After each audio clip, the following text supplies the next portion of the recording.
Hey everyone, how's it going? This is Jeremy aka Zardrambe back again with another video on Dragon Ball Z Dokkan Battle. Today I'm here to talk to you guys about the new free-to-play Bardock team that is farmable throughout the week. This is kind of a follow-up to my previous video where I talked about each of the units and what they do for the team. But today I've got a lot of requests actually asking about what is the recommended hidden potential builds for these guys. So this is all opinion based, so you may have a different opinion than I do. Maybe there's some things you want to do different than what I tell you. That's okay. If you disagree with me, that's all right. Go ahead and comment down below and let me know if there is a different hidden potential build you guys recommend. Let me know down in the comments below.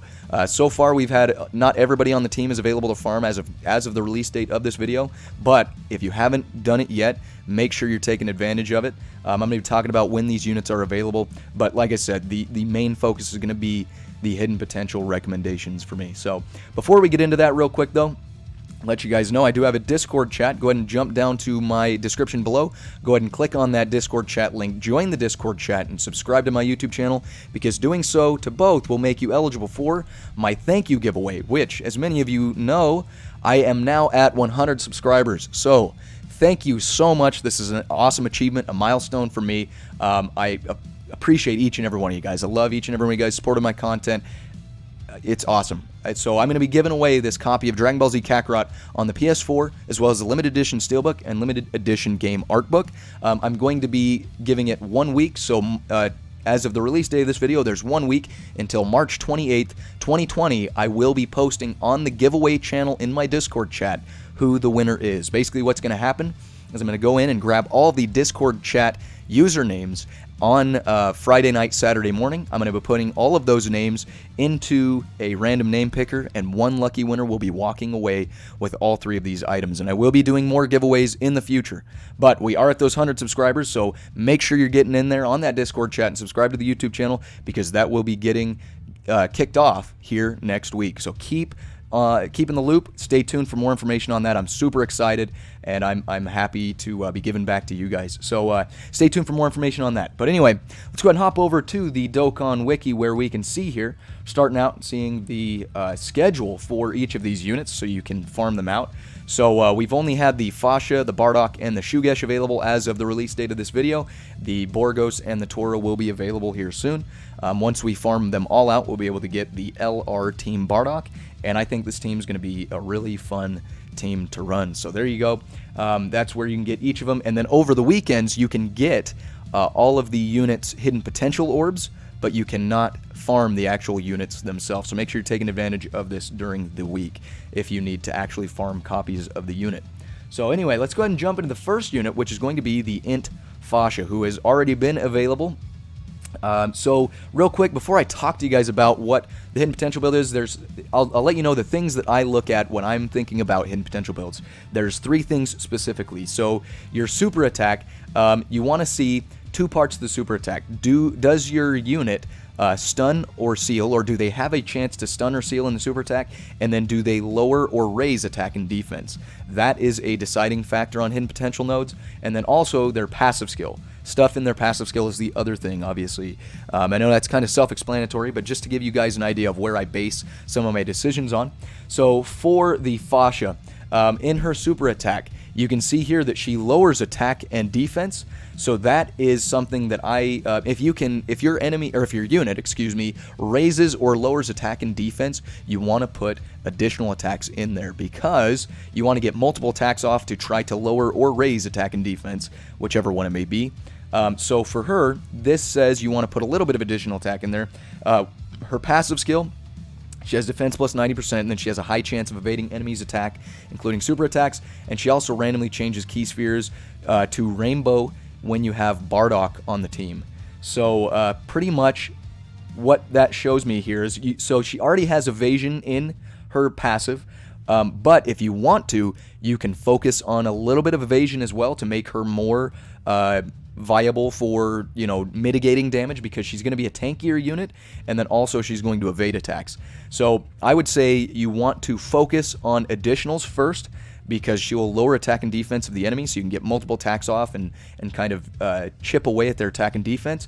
And then you want to put the next focus into Evasion, and I know that she already has Evasion in here. It is a high chance, which is a 50% chance, but it's not guaranteed.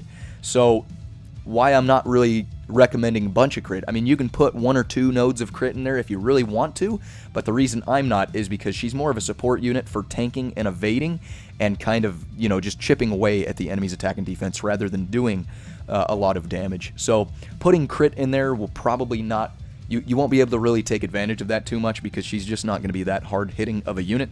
But again, feel free to do whatever you would like with that. So let's go ahead and, by the way, let me scroll down real quick. You can go ahead and pause if you need to. You can see the total hidden potential orbs required for each unit. So there you go. You can see that. Go ahead and pause if you need to. And let's go ahead and hop to the next unit, which is going to be the Bardock. And this is probably one of the hardest hitting units on the team. So his super attack causes supreme damage to enemy, and he seals super attack. So because you can see it says he seals super attack, not a chance to seal super attack. If it was only a chance to seal super attack or a chance to stun, you want to do some additionals because you want to get as many chances as you can to seal or stun the enemy. But because he's guaranteed to seal the super attack, I'm not worried about putting additional attacks for that. So his passive skill is attack plus 18% per key sphere obtained, and then he reduces damage received up to 50% when you have 5 Team Bardock category allies, so 10% per ally. But you can see here, my main focus on this guy is going to be crit, or I've already farmed this guy out. So my main focus is crit and additional attacks. If you want to sprinkle a little bit of evasion in there, you can.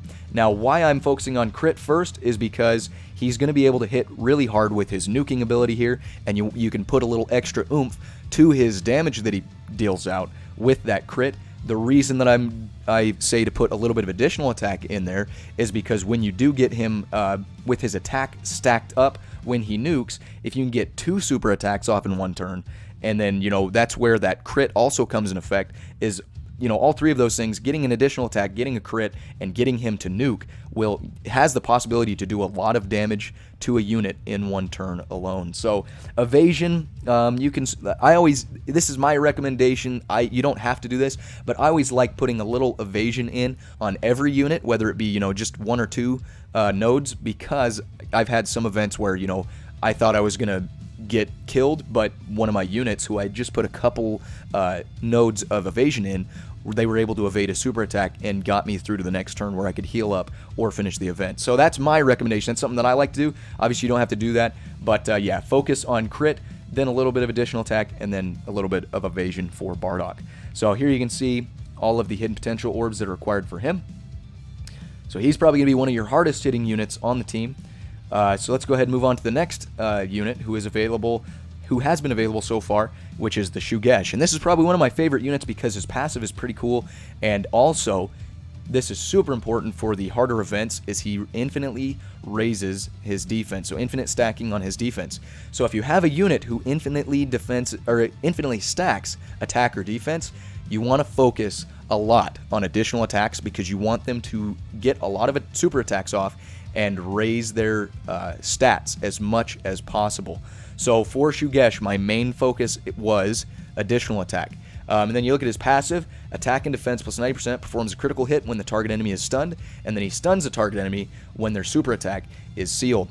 So additional attacks will also help in the fact that he will perform a critical hit when the target enemy is stunned. So if you can stun an enemy, you're guaranteed to hit crits. So if you are able to get 2 super attacks off on somebody who is stunned in the same turn, you'll be hitting 2 crits, and you'll also be raising his defense. So it's really good and really cool how that works. And then he stuns the target enemy when the target enemy's super attack is sealed. That one, I mean, not really too crazy. Either the enemy is sealed or not, so additional attack's not really going to take advantage of that. But you can also you can focus on some crits after you do additional attacks, because if your target enemy is not stunned, you still have a chance to do crit. And then, honestly, evasion's probably just as important as crit with this one, maybe, because really and honestly, it's always nice to have evasion, but this guy is going to be getting fairly tanky towards the later portions of the event that you have him in. If it's a longer event, you get those additional attacks off plenty. So main focus is going to be additional attacks, and followed by, you know, crit and then evade, however you see fit. Sprinkle in there. And here we go. You can see the total hidden potential orbs needed to rainbow him out. So let's go ahead and hop into the next unit, which is he has not been available yet as of the recording of this video. There's going to be the Borgos. So Borgos super attack causes premium damage to enemy with a medium chance of stunning the enemy. So he only has a 30% chance to stun the enemy. So that says you might want some additional attack there because you want as many chances as possible to stun the enemy. His passive skill, attack and defense plus 90%, plus an additional attack and defense plus 30% when facing only one enemy, and he launches an additional super attack when facing 2 or more enemies. So really and honestly, there's not too much going on here. It's more of a setup for somebody like the Shugesh, if you will, if he is able to stun. But if you do some additional attacks, get more chances to stun the enemy, and then you can throw some crit in there, because if you do have 2 or more enemies, he will launch an additional super attack, so more chances to crit. But if you are facing one enemy, or only one enemy, then you aren't going to get those additionals guaranteed. So additional attack will help with the stunning chances, and it'll also help if you're only facing one enemy. And obviously there is always the possibility of, if you put additional attacks in here, and even if he is guaranteed to launch an additional, you can launch another super attack if you're lucky, if you put more additional super attack in there.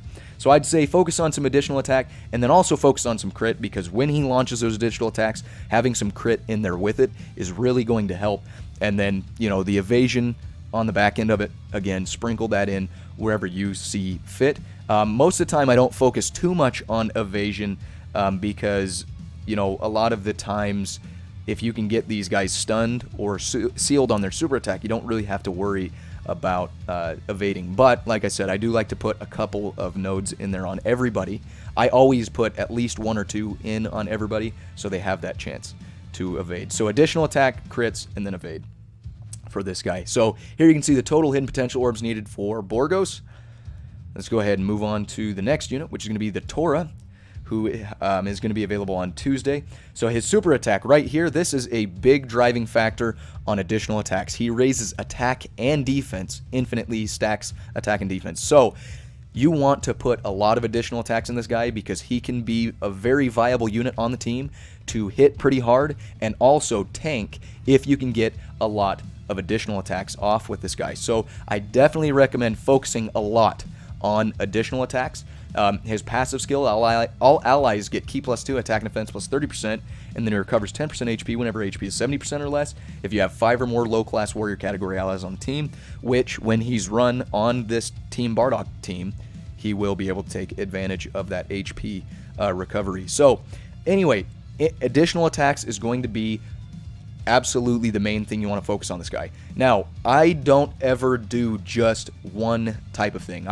I'll never just do additional attacks, and I don't know if it's possible to do just additional attacks on this guy, but I recommend putting a lot into additional attacks. But also you want to put some crit in there as well, because once you get his attack and mostly his attack stat raised up a bunch, you'll be able to stack that with doing a crit. You could deal a lot of damage. So focus on your additional attacks first, then focus on crit, and then if he has a lot of his defense raised up as well, you won't necessarily be worried too much about evasion, but again, you can sprinkle 1 or 2 in there if you would like. So additional attack, crits, and then evasion. So let's go ahead and go down here. You can see the total potential orbs needed there for rainbowing him out. So these guys, again, these are all the free-to-play units. You can farm them out. If you want to play around with their hidden potential builds a little bit, it's easy to get another copy of each of these units and go back in and modify some of their stuff if you would like. So all these guys are free to play. Go in and farm them out, mess around with it how you see fit.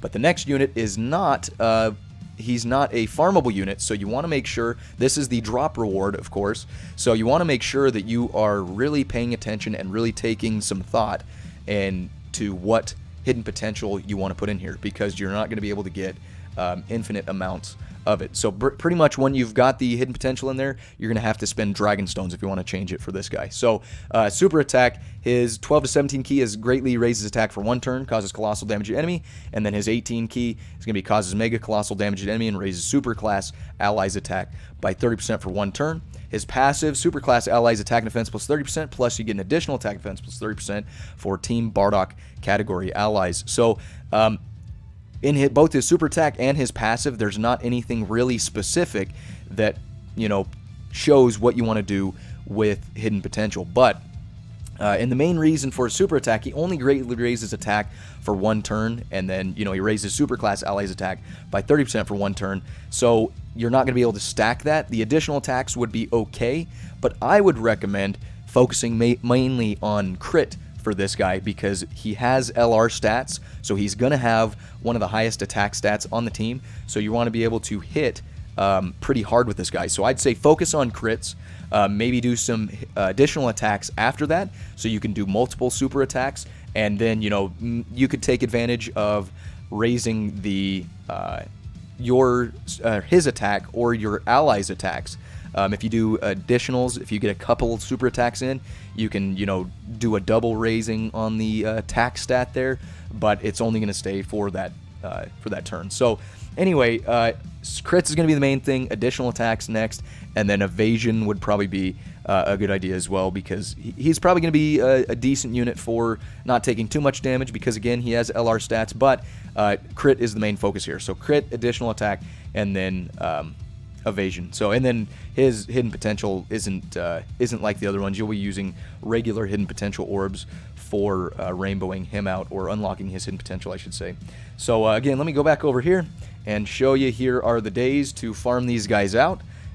So make sure you're taking advantage of these guys during the week to actually farm the units, and again, on the weekends you can grab their specific hidden potential orbs. So that's pretty much everything I have to talk about today as far as this goes. So hopefully I gave you guys some useful information. Hopefully you guys are farming these guys out, because again, I think it's going to be a really fun team once you get all 5 of these units, and then we're able to get that LR. I think it's going to be a really good team to run, especially for things like Dokkan Battlefield and stuff like that. So hopefully, again, this is all opinion based. If you disagree with any of my thoughts on what hidden potential builds, go ahead and leave a comment down below. What would you change? What have you been doing for your units? Or you know, if I left the information out, drop a comment down below. I'm curious to see what you guys think. If you liked the video, if I gave you some useful information today, go ahead and drop a like on the video. I really appreciate that. And then make sure you're subscribing to my YouTube channel and joining that Discord chat, because again, the 28th of March 2020, which is next Saturday, I'm going to be announcing the winner on my Discord chat for my thank you giveaway for the Dragon Ball Z Kakarot and the limited edition game art book, as well as the steel book.